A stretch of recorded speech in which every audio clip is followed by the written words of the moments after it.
We're ready for the start. They're off.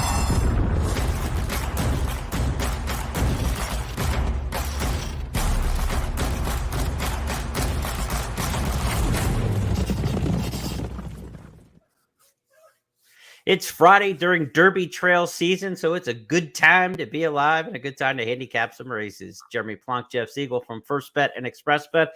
Welcome into the First Call podcast, where each Friday we take a look at 8 weekend stakes races. Jeff, we've got the Risen Star this weekend at Fairgrounds, topping the marquee for the Triple Crown Preps, coming off a big weekend last weekend where we saw Hit Show rise to one of the top players in the class, perhaps in the Withers. So this is an exciting time. Now it's starting to get good. It is, and I'm really looking forward to the racing around the country. Obviously, Fairgrounds is going to be well played because there are so many good races there, and of course the Risen Star.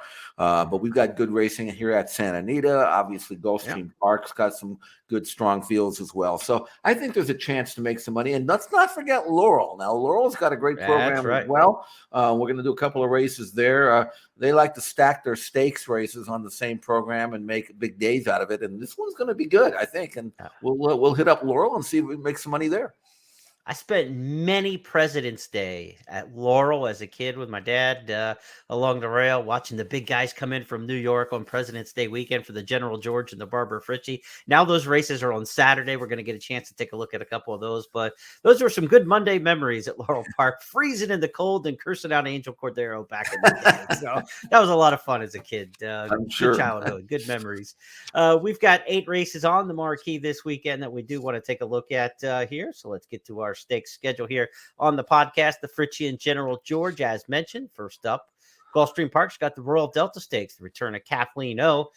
Prep for the Oaklawn Handicap, the Razorback, and the money they're giving away at Oaklawn. There's no preps for anything, man. These are all big-time races with big-time purses, it seems like. At Fairgrounds, a huge stakes day. We're going to look at 3 of them. The Fairgrounds Stakes, the Rachel Alexandra, where we've got Hoosier Affiliate, potential superstar going there, and then the Risen Star Stakes for the 3-year-old. Santa Anita's got its feature race, the Wishing Well Stakes. We want to remind you, of course, before we get to handicapping all these Saturday races, our podcast is going to premiere right before the Pick 5 gets started at Aqueduct on Friday. First post 1:20 Eastern.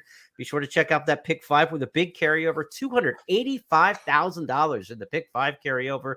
Again, starts race number 1 at 1:20 at Aqueduct. Be sure to bet that with First Bet and Express Bet. Also, $40,000 Pick 6 carryover. Final 6 races on an 8-race card today at Naira. All right, Jeff, let's get handicapping and let's go to Laurel Park. We talk about the Barbara Fritchie Stakes. These are the distaff sprinters. Barbara Fritchie, a grade 3 stakes, 7 furlongs on the main track, and we've got some fillies that are pretty familiar with each other in this one. Yeah, that's for sure. And it's hard to figure out which one to prefer. 2 races back, swaying to and fro, won the Willa on the move and beat a good field. And then, she's pretty good on her best day, which is one of the reasons why she was 4-5 in her next race against What a Summer. But she got destroyed that day by Filet d'Esprit, who won that race by 5. And before that, in the Willa on the move, Filet d'Esprit got destroyed by swaying to and fro. So now whose turn is it to destroy who? I don't know. But going 7/8 of a mile, I think maybe Filet d'Esprit can come back and win again. I like the outside draw. I like 7/8 for her. And I also like the fact that she's run here 19 times and has won 12 races at Laurel. So that'll do for as far as I'm concerned. On the other hand, swaying to and fro is 6 out of 8. So this is a real, kind of rivalry, I think, brewing here. I think either one could win, Jeremy. But I went with the outside with this spray, and I think the dog agrees with me. And I pretty sharp dog, I can tell you that. So I think Phil D'Esprit can win it. I like her right back for John Robb. And a really interesting race, 2 outstanding horses for courses at Laurel Park. Really good addition of the Barbara Fritchie.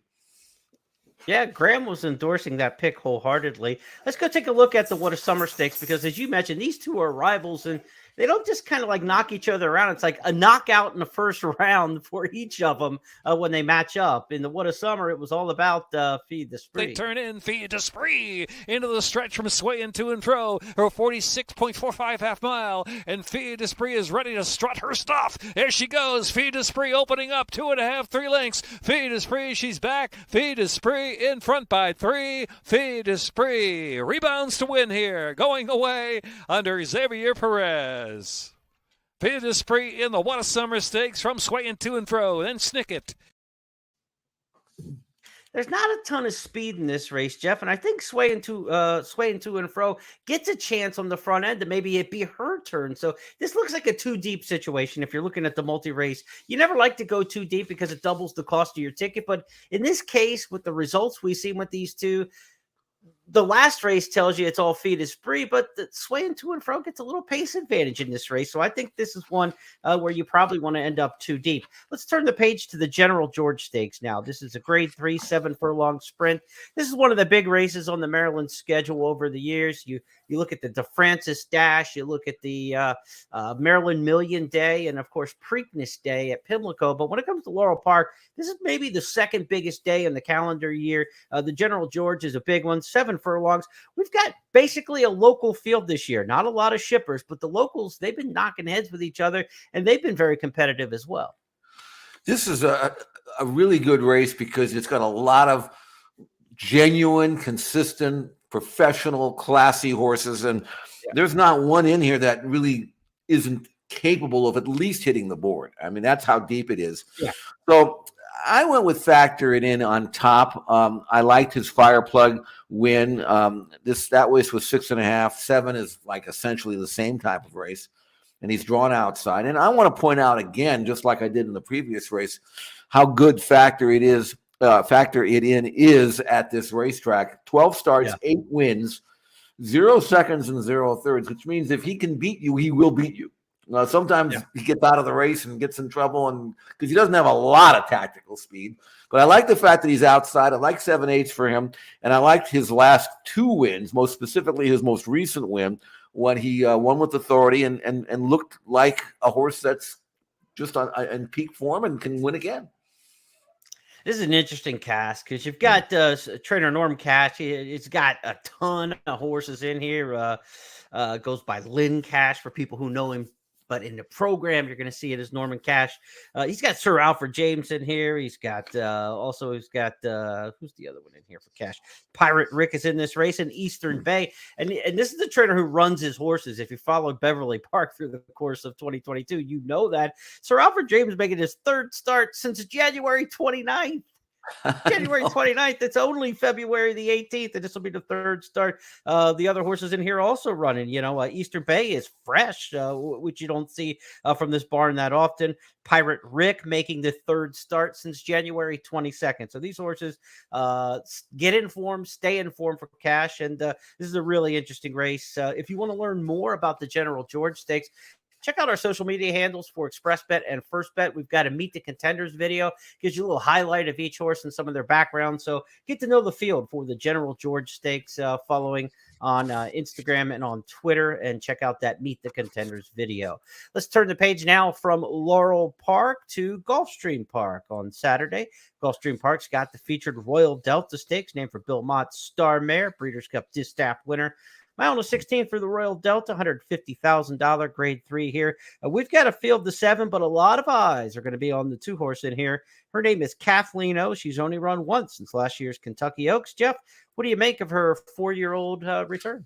Well, if you're a horse for course player, you almost have to play her. She's 3 for 3. All 3 of those wins last year were stakes races. All 3 were accomplished by daylight. Now, having said that, I'm not sure. In fact, I shouldn't say that. I am pretty sure that she's not 100% cranked up. Doesn't mean she won't win, but this is the beginning of her campaign. And I do think that, that Sugar's probably left a little something to work with, although she won her debut. It's not like she can't run well fresh.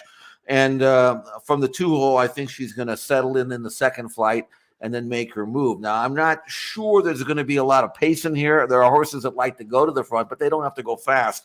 And Classy Edition, who was actually second to Kathleen O last year in the Devona Dale, has the benefit of a previous run and over the track here off the layoff. And although I don't think she beat a whole lot, the 96 Meyer number she earned in that one-turn mile, win by 5 lengths, hard to ignore. And whereas I do think Kathleen O is the better of the two, it wouldn't shock me to see Classy Edition win. I think this race might be a little bit more important to her than it is to Kathleen O. It's a good race. These are good fillies. And again, if you like the horse for course theory, you look at Kathleen O, and she just owns this track. And even though the work tab is a little light, Shug knows her filly, and I think she'll be fine. I think she'll be tough.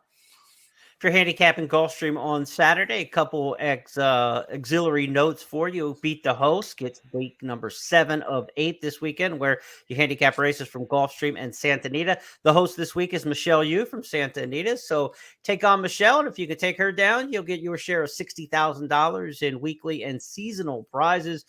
Update on Beat the Host. An interesting thing, Jeff. We are down to one player who has swept the Host in all 6 weeks so far. His name is Tom. 2 more weeks, he'll get $6,500 in bonus money for sweeping all 8 hosts. He's got to take down Michelle this week and Eddie Olczyk next week to do it.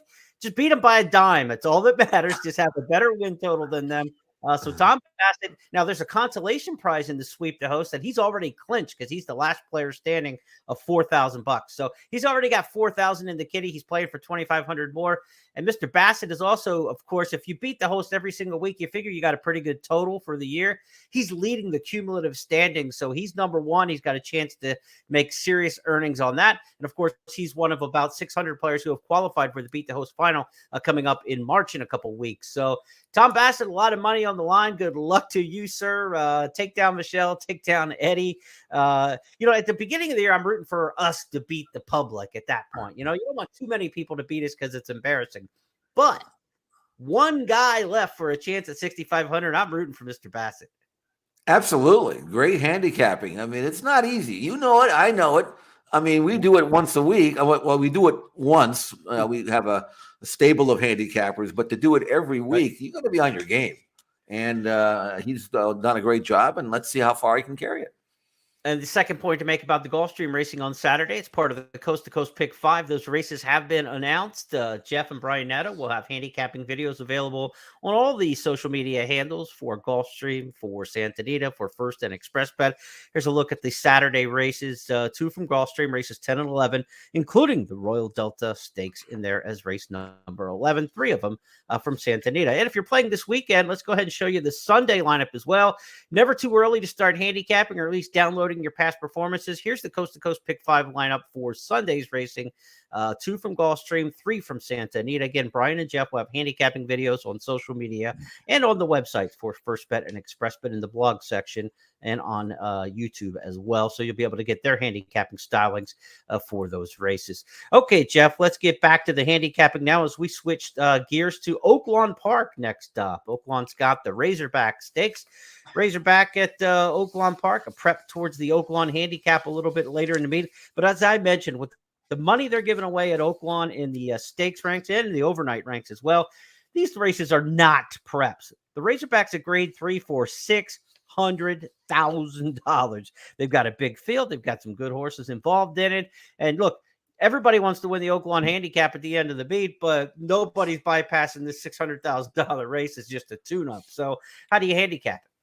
Well, most of these horses are geldings, so it doesn't matter about the grade 3, whatever. They just want the money, and $600,000 is a considerable amount for sure. Now, in handicapping this race, Ginobili's coming back. He was very impressive at Oaklawn last time out in mid-January when he wired the field.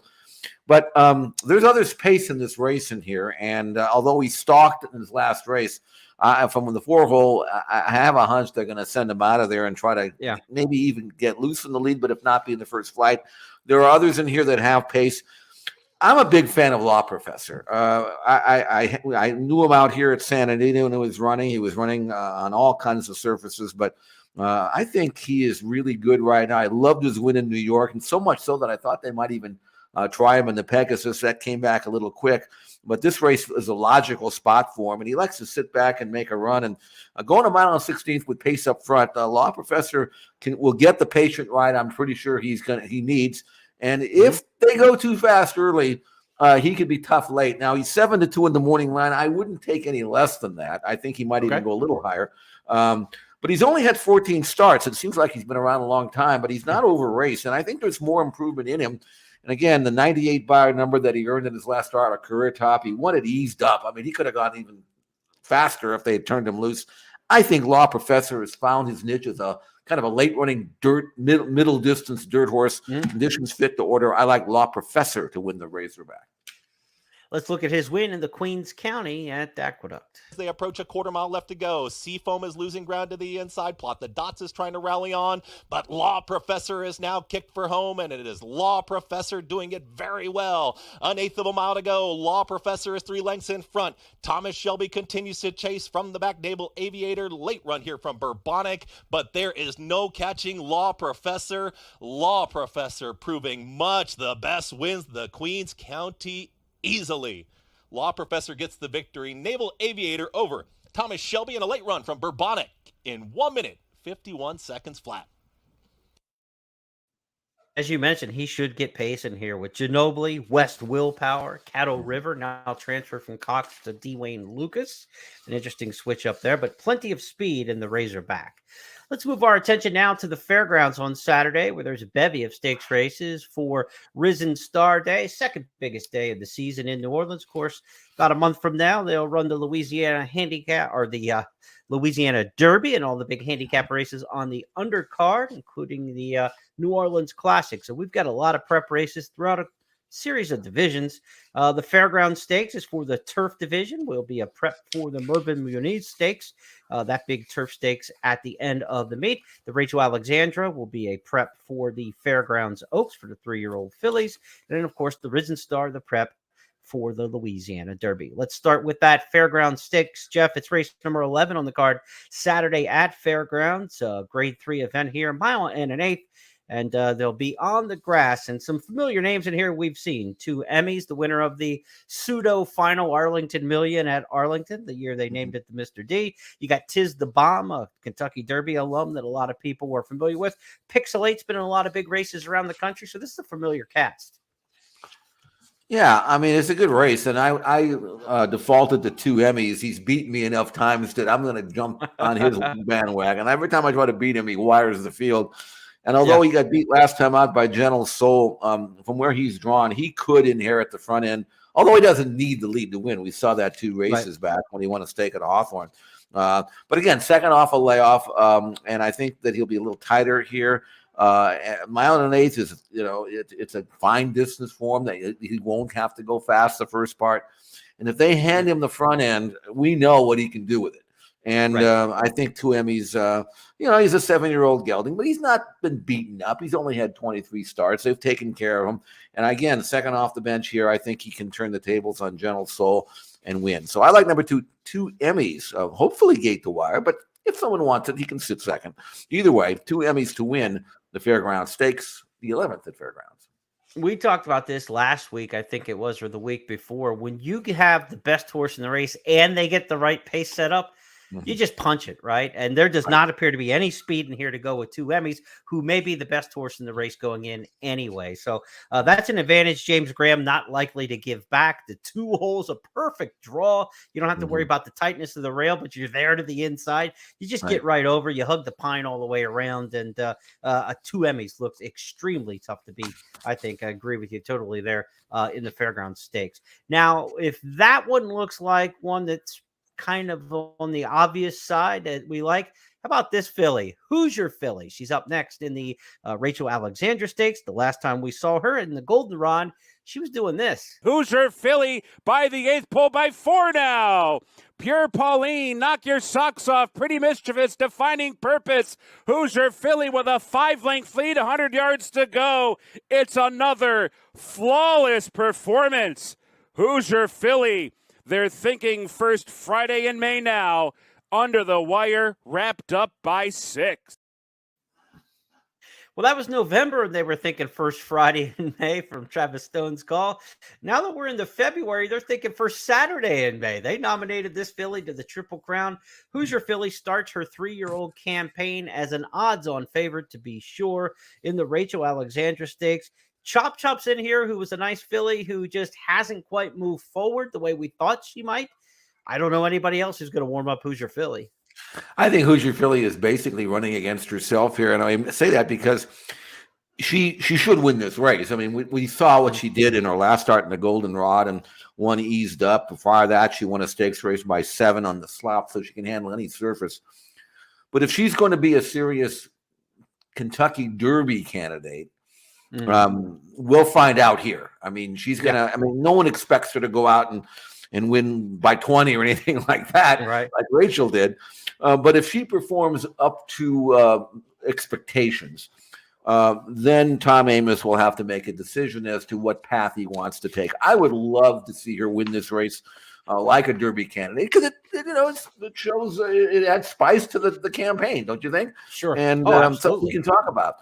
And she might be that good. I mean, when you're by End of Mischief and Out of Her by Tappet, there is no limit to what you might be. We know that. Yeah. And the way she won that last race as a 2-year-old, I think that she is absolutely the best 3-year-old filly I've seen. Now the question is she good enough to beat the boys? I wouldn't put it past her, but I'm going to be watching this race, not from a gambling standpoint. Obviously, she'll be odds on, but from a performance standpoint. And I hope that she runs as well as I think she's capable.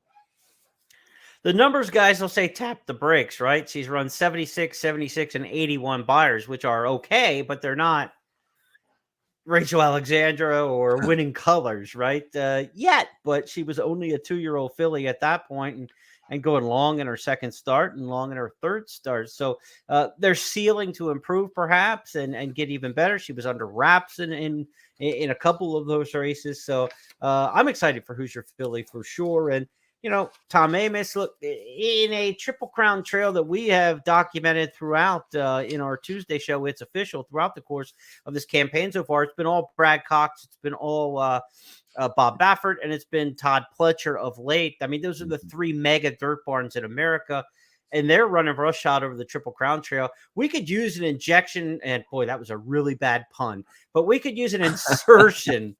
We could use an insertion of new blood on the Triple Crown trail, and she could be the kind of filly that would give it that pizzazz that we were going to look for, that we are looking for. I almost said give us the juice, but after saying the injection and then the juice, that would have been a terrible set of puns to pair up. Take a hold, Jeremy. Take a hold. Yeah, exactly. Send me back to the barn. Let's move on to the Risen Star Stakes. This is our 3-year-old Triple Crown big prep of the weekend. We also have the Miracle Wood in Maryland for there are some Triple Crown nominees in the Miracle Wood, maybe towards the Federico Tessio and then a Preakness bid there. But the real Kentucky Derby prep is this weekend at Fairgrounds in the Risen Star. There's a field of 14 in here, Jeff. And as I wrote in Countdown to the Crown that was published today, I would be a little scared of a field of 14 going a mile and an eighth this early in the year, that this race might do more damage than good to a horse that just has to do too much to win it. Then I went back and looked at the results of the Risen Star. Last year, it was still a mile and an eighth. They had a big field of 10 or 11, and all it did was produce the 2-3 finishers in the Kentucky Derby and Epicenter and Zanin. So didn't hurt them there. The last time we had a field of 14 in the Risen Star, it was 2019 when the horses from the Risen Star won the Derby in Country House and then also won the Preakness with War of Will. So mile and an eighth, check the box. That's okay. Field of 14, check the box. That's been okay too. I'm less worried about this race than I was just generally looking at it kind of fundamentally like, boy, this is going to be a tough race to win, and whoever wins it could be toast. But instead, they're battle tested the way it's turned out historically. So this is going to be a very important race. It is. It's a good field. A lot of colts here that are on the upswing, and several of them are going to produce forward moves, and just a question of how much they will. I entered the handicapping process here with the idea of trying to beat victory formation because of the draw. Right. The 13 hole. Then I realized a mile and an eighth, it's a relatively decent run to the clubhouse turn. He's got a chance to get over. I went and watched the Smarty Jones. He had the 8 of 8 in that race again. And he got over. I mean, this horse has got good gate speed. You can place him wherever you want. He won that race gate to wire. I'm convinced he doesn't need the lead to win. And I'm also convinced that he's going to have no trouble getting over Maybe not in front, but I think he's going to be, by the time they hit the clubhouse turn, I think he'll be in a good spot, either on the lead, probably not, or sitting second, third, or fourth on the outside, just kind of galloping along. Yeah, I really was impressed with his last race. I thought, not the fact that his Bayard numbers keep improving, 3 starts, he's risen every time, but the athleticism, the quickness, the ability to show early speed, switch off midway, re-break into the stretch, which he did, and win with a ton left. It's hard for me to pick against him. Again, I know that there are several in here that look like they're pretty good. They're going to produce forward moves and step forward, but they got to be victory formation, and I'm not prepared to pick against them based on what I just saw. Well, let's take a look at what you just saw. Victory formation. He's at the top of the stretch, and he's built up a 3-length lead. The whip is out on Western Gent. Angel of Empire is at the rail, and victory formation comes to the final 16th in front by 2 lengths. Angel of Empire is running a very good race, trying to run down his stablemate, but he's going to be second to the Sparty Jones Stakes winner, the undefeated Victory Formation. And if you don't get enough Brad Cox with the favorite in here, the runner-up, Angel of Empire, back again in for the rematch. Could be another Brad Cox exact in here. Of course, he's got a third entrant in here as well. Tappett's Conquest will be running on at the end. So if the pace gets fast, some of these Cox horses are going to have a shot from the back of the pack as well. Steve Asmussen's got 3 in this race as well, not taking a back seat. Doesn't have the headliners that Brad Cox has, but Jeff, he's got Harlow Cap coming off the Bob Baffert transfer portal, as we like to say as college sports fans. Then we've also got a couple other horses in here. Silver Heist coming off of a 3rd place finish last time out. And a horse I'm kind of interested in a little bit in is Private Creed. I want to see what he can do, but he drew the 14 hole. So first time on dirt for Private Creed. It's good to be outside if you're a turf horse trying the dirt, because you don't get the abrasive kickback a lot of times. But I don't know that Private Creed on the stretch out, we don't know if he's a mile and an eighth horse, and then he's got to give away ground loss. So it's kind of like a damned if you do, damned if you don't, or one step forward, one step back when you evaluate Private Creed. But Asmussen's got 3 in here, and I'll tell you this, I don't know if that's even the best horse he has on the card. I'm going to give you a horse named First Defender running on the undercard in Allowance Company. Sparkling 6 furlong debut winner. Stretches out in a very tough allowance race at Fairgrounds on Saturday. But again, what a day for Asmussen it could be. He's 3 wins away from 10,000 too, as we tape our podcast here. I think he's got 13 in on Friday, so there's a chance that he'll get that 10,000th win on Friday. But boy, I mean, he could be sitting on a historic day on Saturday with all his horses. So this is a really fun edition of the race at Fairgrounds. What do you make of Harlow Cap, Jeff? This is the Bob Baffert transfer, 4-length winner at Santa Anita last time out in his first time extending to a mile to 16, second route race. In fact, why don't we look at that race, and then you can kind of get another look at it to give the fans a shot at it, and tell us what you make of Harlow Cap in this spot. It's been easy going so far for Harlow Cap. Yellow Brick takes up the chase now. He's 3 behind as they come to the 8th pole, and Harlow Cap, showing no signs of slowing down, maintains a comfortable 3-length edge. Yellow Brick second by a block. Text the Legend, Tiz Talk. Between them, Navy Man are all battling for 3rd. Harlow Cap dominant in victory. Wins it by 4.5. Well, Jeremy, I wanted to like him because I'm partial to the California horses, but I honestly don't think he. I mean, he's obviously not in Baffert's barn anymore. He's now in Asmussen's barn because this is the only way he could get points. Yes, but I didn't think he was one of Bob's premier 3-year-olds. I would have. He would have been like the ninth player off the bench if you're a basketball player. Right. I mean, he's got speed. I wouldn't be surprised if they send him. I don't think he wants to grab. Lead. Yeah. But the horse that he beat in that race, Yellow Brick, came back at a short price in a maiden race and got beat. I don't think he's a quality horse. Those behind him, that race, same thing. He got beaten in his race before last, got worn down light by another Bob Baffert horse, who I think is another second or third stringer. So I don't think he was beating anybody. I watch him train. He trains okay, but there's no wow there. And a mile and an eighth might really be stretching his limit, especially with other speed. I'm going to gamble against him. Now, maybe he's only had 3 starts. He's a justified colt. I mean, he's got room to improve and all that. Right. But there are a number of better horses, I think, in California than him. So after evaluating his form and watching him run and his workouts and everything else, I just get the impression Victory Formation's just a better horse, considerably better horse. I have a feeling, a very strong feeling, that we are going to see a horse who wins a Triple Crown race on the card Saturday at Fairgrounds.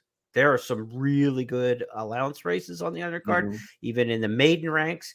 Right. These are trainers that support not only the Derby, but run through to the Preakness. I think you could be looking at a Preakness winner on the undercard or in the Risen Star Stakes. It's always hard to say, who's going to be the potluck Derby winner sometimes. But I think that, and given the recent history of this series and this particular race, there's no reason to think that that's crazy talk. And what we've seen so far this year, we are waiting for some of these big horses to come back. We don't know what we're going to get from Forte. We're going to know what we have from these horses mid-February with one prep left to run after Saturday. So I think there's going to be 2 or 3 horses that really step up. Banishing is in that allowance race on the undercard for Brendan Walsh. A lot of people love Banishing. I mean, he could be on a lot of top 10 lists, top 5 lists even. And he's running against First Defender, who I think is like top 5, top 10 quality. Definitely. So that allowance race, Banishing or First Defender, I think could actually win the Risen Star. If Victory Formation's probably a little bit above them right now, and the horse to beat, obviously, but those are Risen Star quality horses who could win that race, and they're running an allowance race on the undercard, and one of them's not going to win the allowance race. It's just just a matter of fact. So this is a really good group of 3-year-olds. The most excited I've been so far this year on the Triple Crown Trail. Let's go to Santa Anita for our final handicapping exercise of the week. It's the Wishing Well Stakes. It'll be race number 9, going downhill on the turf, 6.5 furlongs for the Calbred fillies and mares in here. And Jeff, want to remind people that we've got a $500 Santa Anita handicapping challenge on Saturday. You can play on track or online at ExpressBet. The $500 Santa Anita handicapping challenge featuring the races at Santa Anita on Saturday. If 500 sounds a little steep to jump into a tournament, we've got a $40 feeder, just $40 to play in the tournament today on the Gulfstream and Santa Anita races. So be sure to check out our Santa Anita feeder today. $40 entry fee. Get involved with that. ExpressBet.com, the best place online to play handicapping tournaments among the ADWs. The Wishing Well, Jeff Siegel. Where do we dip in and find success here? I like Bay Storm here. I tried her over a route of ground last time out in the megahertz. They slowed it down, which may not have been to her benefit. She has plenty of speed, and I think maybe they guzzled her too much. And she got nailed late by a pretty decent sort of mare, Quackwell, but still ran well. Now she's back sprinting down the hill. I think she's going to be very comfortable doing that. She's one of these sprinters that, can win going to the lead, but she doesn't need to. But in a race that on paper doesn't look like there's that much pace in it at all. I mean, I think Bay Storm can maybe grab control early and keep on going. She's by Cantheros. Most of them want to sprint. She's only had 12 starts, first or second, 9 out of 12. Her sprint numbers are very solid. She's coming back a little quick, in 2 weeks, but I'm going to assume that Jonathan Thomas knows this mare pretty well. So I'm going to go with Bay Storm. I think if she shows up with her A game, she beats this field. One to watch in here, I think, because of the post position, is Freedom Flyer. Has been down on the inside in these turf sprints down the hill. It's usually the outside post positions that have a little bit of an advantage, the way they kind of dog leg down the hill, and then you kind of avoid a lot at the top of the stretch, crossing back over across the dirt. I like Freedom Flyer a bit here, Jeff. The 1 hole and the 2 hole in the last 3. Now out in post number 8, Frankie Dettori can keep her out in the clear. I think that's an interesting switch in post positions. And in general, I just like the outside posts when I can. You don't want to force anything, but when you have a horse that you think has a little bit of ability, I think the outside could be a little advantageous down the hill. Let's wrap things up here on this week's First Call podcast. We're 8 races into the handicapping, and want to remind you, handicapping tournament today with a $40 feeder, and tomorrow with the $500 Santa Anita Challenge. We've got the Coast to Coast Pick 5 Saturday and Sunday. And then, Michelle, use your target this week in the ExpressBet Beat the Host contest. A chance to qualify for the final for Beat the Host and also take down some weekly cash prizes as well. about 600 players, I think, are qualified for the Beat the Host final. What a great response again from Beat the Host. The 18th season of the handicapping tournament, Jeff, and it doesn't seem to lose any popularity or steam. That's a great tournament. Are you kidding? If you're playing, you have to play. You have to play. Because let me tell you, we think we're pretty good, but we're not that good. So you can beat us if you want to. If you put the work in, it's possible, So, yeah, good luck to all who are participating. Good luck to all who are playing this weekend, wherever you're playing. And many of you play all over the place. You take your best from Fairgrounds, Santa Anita, Gulfstream, Laurel, it doesn't matter. There's winners everywhere. And, you got a lot. The menu is large. Pick what you want and dive in. Right. That's how I say it, If you like some additional handicapping content, be sure to check out the blog section at news.first.com and at expressbet.com in the blogs. John White gives you his analysis of the Risen Star Stakes. Frank Carulli, former Maryland Jockey Club handicapper and odds maker, he's got the big pick 4 at the end of the card on Saturday analyzed at Laurel Park with the Fritchie and the General George involved in that. So you want to check out Frank's picks. And, of course, Jeff's going to have you covered soup to nuts, as they say, for Santa Anita for all weekend, including holiday racing on Monday. So be sure to check out the schedules. It's President's Day on Monday. We've got some additional holiday racing. Also want to let you know next Friday was supposed to be a dark day after the holiday at Santa Anita. That has been added as a live racing day, making up for a weather cancellation a couple weeks ago at the Great Race Place. So Santa Anita is going to have racing next week starting Monday, and then Friday, Saturday, Sunday with a 4-day racing week. So on behalf of everybody with First and my partner, Jeff Siegel, I'm Jeremy Plonk. Enjoy the weekend's racing, and we'll be back Tuesday to recap it all on It's Official. Good